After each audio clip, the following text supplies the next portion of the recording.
শরীফ ওসমান হাদী ভাইকে আমরা সকলেই ভালোবাসি, কিন্তু আমরা অনেকেই তাকে তেমন চিনিও না, দেখিও নাই, এমনকি আমাদের একসাথে পথও চলা নেই, তবুও আমরা ভালোবাসি।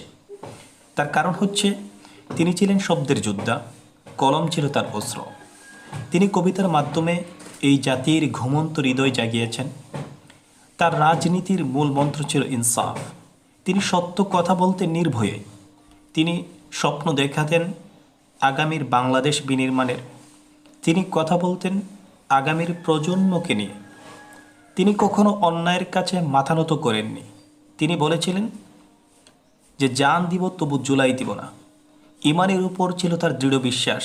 যেমন তিনি বলেছিলেন, যখন সমস্ত মানুষ মৃত্যুকে চরম ভয় পায়, আমি শহীদি তামান্নাই হাসি মুখে আমি আমার রবের সাথে সাক্ষাৎ করতে চাই।